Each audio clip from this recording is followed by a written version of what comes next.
Braindump. Hi, welcome to Johnny's Brain Dump.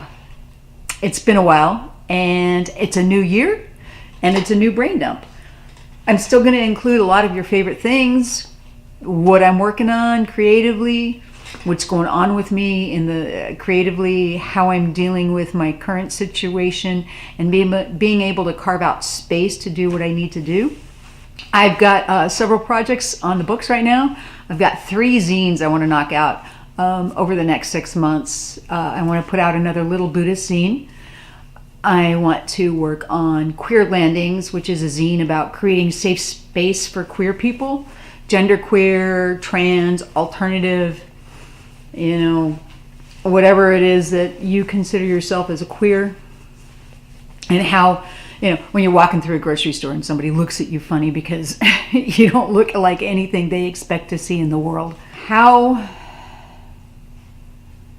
do I create a space to be creative and make the work I'm doing around other people and other things? I don't live in a home that's mine.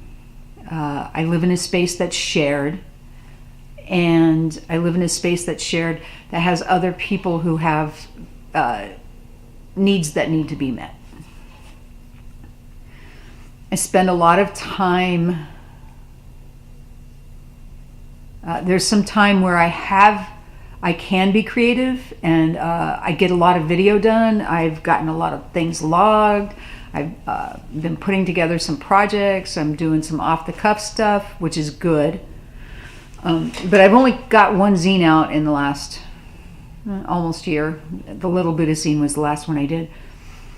So I'm working on getting out of my head about, oh my God, I don't have the space to create, and making it okay to find a way to create that space and not worry about what other people around me are thinking. Oh, that crazy person, they're doing that again. Or, oh, that person, look at what they're doing. I don't understand what they're doing, but they're doing it.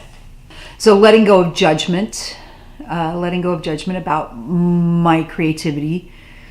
The other concern I have is for my spouse, not overshadowing them, not stepping on their toes, not doing stuff and then them not doing stuff and we're not doing stuff together. And part of the Artistic Nomads is that we create together.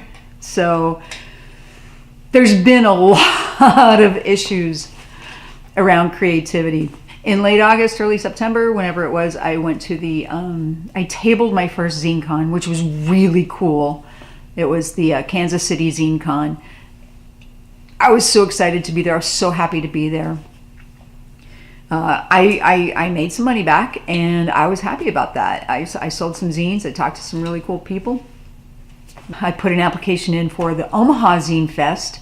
I hope they approve me. They haven't gotten back to me yet, and I'm getting kind of a little wonky about it because it's only 3 hours away, and I'd love to get up into Omaha. I met some people from there in Kansas City, and also a restaurant that I've been wanting to go to for a few years, Modern Love by Issa Chandra. Gotta go. We haven't been able to make time to go up there. So if I get to go and make some money with the Zine Fest, then I get to eat at Modern Love. That makes me so happy. See, these tough topics, gotta make you laugh, gotta make you smile, because it's a tough topic. I'm still shooting in the basement, and that's part of the reason I haven't put a new video out, is because, oh my God, I'm in a basement. It sucks. Look at all the crap behind me. But you know what? I've watched a lot of YouTube, and I've seen a lot of other YouTubers do this kind of crazy shit, and they get like thousands and thousands of views. So what am I worried about? So what? I'm shooting in a basement. Yay! Yay for me. I've created a space where I can come and make these videos and talk to you guys and brain dump. I'm brain dumping on you. This is a no filter today. I got no list. I got no guidelines. And that's how this stuff started. I had nowhere to put this, so here it is.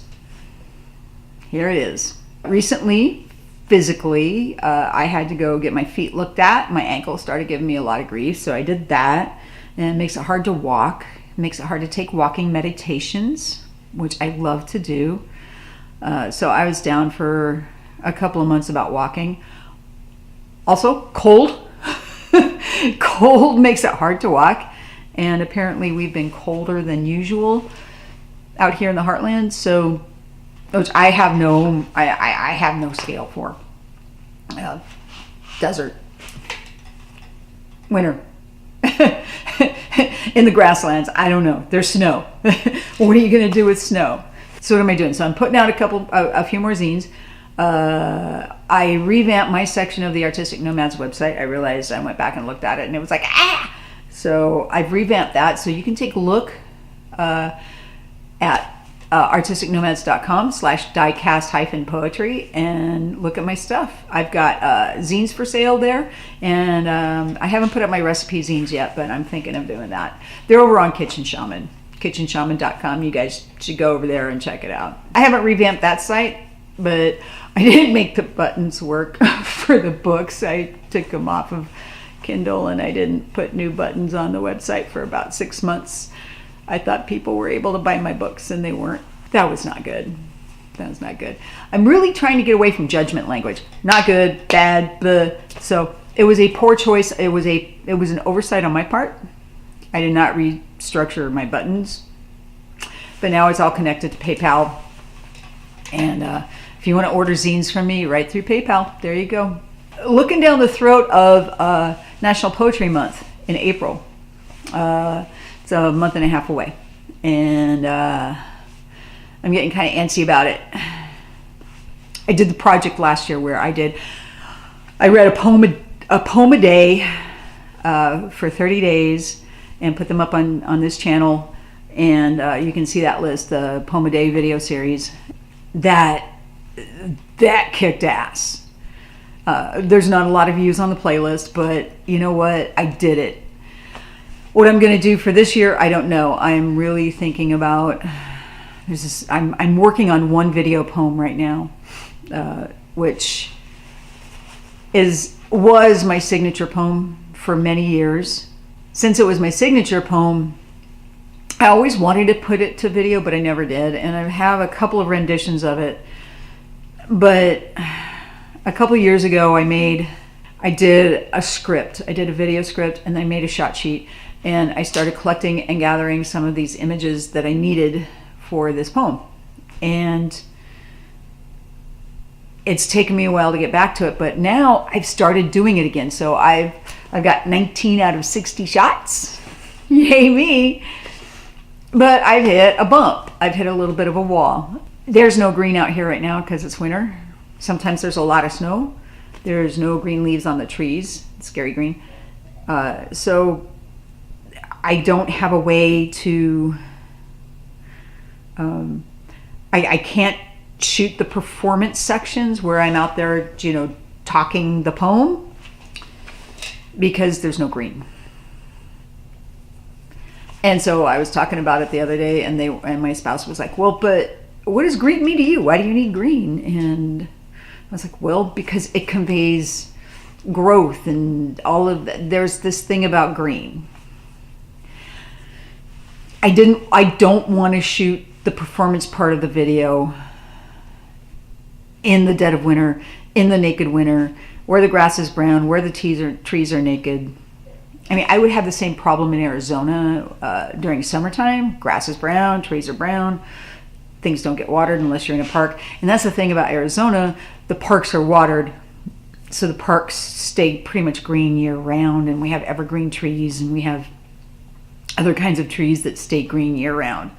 So I would not have an issue finding a green place to shoot this part of the video. Now I get to wait till spring comes along and things get green and all the flowers bloom and everything's beautiful. Everything's beautiful and not so dead. I really wanted that poem to be my lead poem for the National Poetry Month. That may or may not happen now. We'll see. I'm working on it. Beyond making that poem, I don't know what else I'm going to do. I don't know, I may do off the cuff reading. I may read public works poetry. I may do live feeds on Facebook. I don't know. We'll see what happens. I do know that I want to celebrate National Poetry Month in April. Next month, I get to go to Dallas. We're going to Dallas. I'm excited about that. Road trip. And back in November, I got to go to a campground between Austin and Waco and hang out with some friends and do some really cool body ritual stuff. And I came away from that just energized and just, yeah, I can do anything, yeah. Ah. So that made me ready to participate in the creative process and get going again and get my juices flowing and make it happen. Wow. Oh. Feels good to do this. That's the brain dump for now. Creativity process and creating space to make that happen. Getting out of the head funk and making it happen. And forgetting about what others think about you and making it happen. I've started a Patreon page, a Patreon campaign. You can head on over there. There's a little button in my box. You can click it and it'll take you right to my Patreon page. I have several tiers and you can choose a tier. Pick what you want to support me with. Pick what you want, how you want to support me, and that would be awesome. And it will help make more of these brain dumps, and it will keep me fueled to continue being creative. So don't forget to subscribe to my channel, and please like this video. But more than liking it, please leave some comments. If you got your creative process of your own that you're trying to work through, let me know. Tell me about it. Let's have a conversation. Leave comments because YouTube loves comments and that's how I get seen. And you can like the video and share it. Just share it with everybody you can think of. All right, thanks for watching. Have a beautiful day and we'll see you on the next brain dump.